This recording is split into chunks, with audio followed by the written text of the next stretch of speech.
¿cómo están? Estamos aquí en entrevista con Trey McClarnon, el co-director y coproductor de la película The Other People. Vamos a hablar sobre su película que se estrenó aquí en México en el Macabro en su edición número 24. Trey, that was a great movie. I mean, man, I'm gonna change the locks of my house just for seeing your movie, man. That was spooky, creepy as hell.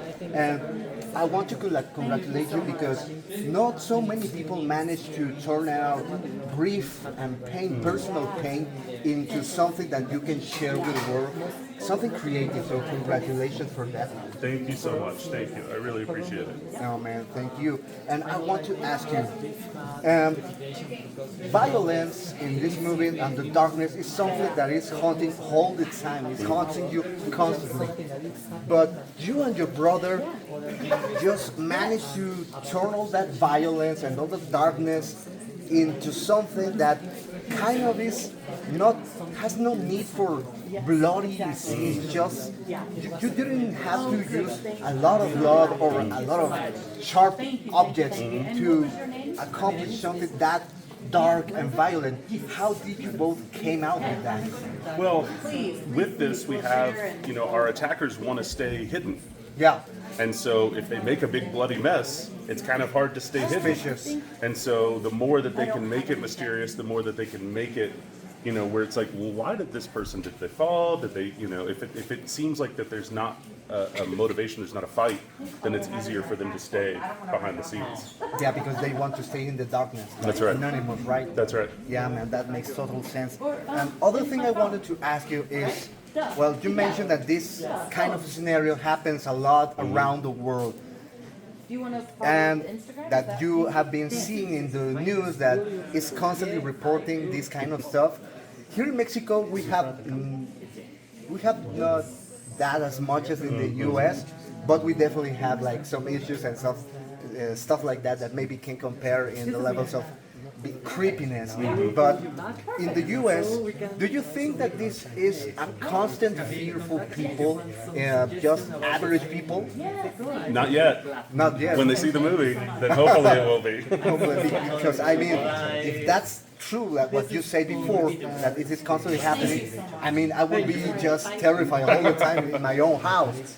And other thing I wanted to ask you is, well, how was your process of turning out like this great love for you and your brother into art? Because every artist and every person has a different process to just process this kind of loss in their lives. Yeah, with all of it, for me, creating is a lot about feeling less alone. And so when you go through things, when you do things, when then you share those things, then you recognize that you're not the only person that goes through those things. Other people have lost people. Other people have suffered things. And so we can all connect and relate to those things. And I find that to be, finding those connections with humanity to be very powerful. So that's part of the process for me. No, okay, great, man. And last question I got for you.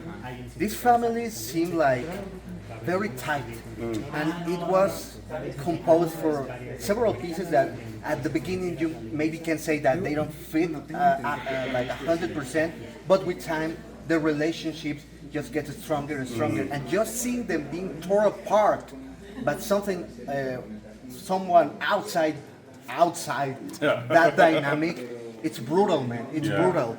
So how did you come with the need, the brutality? What was the mindset that you create for those people, besides just wanted to be passed anonymously in their lives? How did you manage to just inject that violence and that craziness in those characters? It's hard to think about those things sometimes, but it was about trying to have some kind of deliberateness to it. That, a lot of times in movies there's things that we want to look at, and then there's things that we don't want to look at. And a lot of times in movies we cut away from the things that we don't want to look at faster. And I wanted to make us live there. I wanted us to have to stay there and deal with these horrible things that are going on. And so then if we're going to stay there and we're going to be there, then what's it going to be? And, if I'm going to make you look at it, then it might as well be something worth looking at.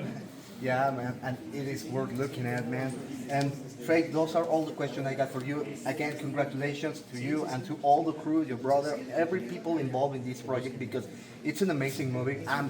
I guarantee you I'm gonna recommend it in the channel and on social media and with all the people I know, because I'm serious, man. I'm gonna change my locks and I'm gonna be searching in every corner around my house just to make sure that nobody's there. And if someone is there, I'm gonna beat the crap out of it. So that's the problem. A lot of films, when you walk out, you can leave it in the theater. Yeah. This one, unfortunately, follows you home. It stays with you. I appreciate that a lot, man.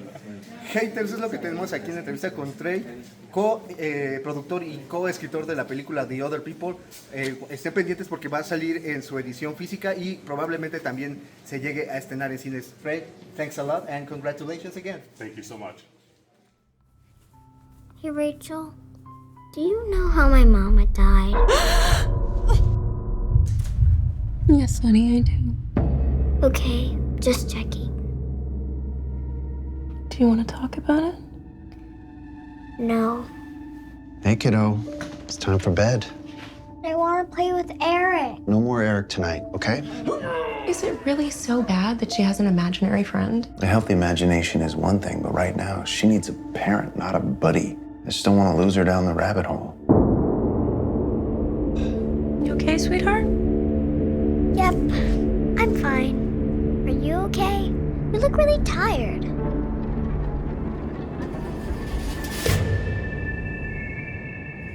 Mrs. Elster, you've been in this neighborhood a long time. Have you ever seen or heard of any weird things happening here? What kind of weird things?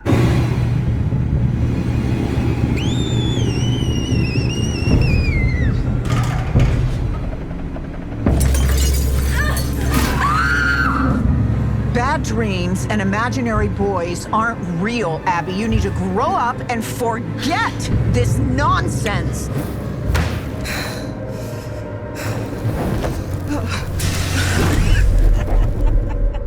There is something here. Hello? Something living in our house. What do you want? They are very real. And they are very pissed off.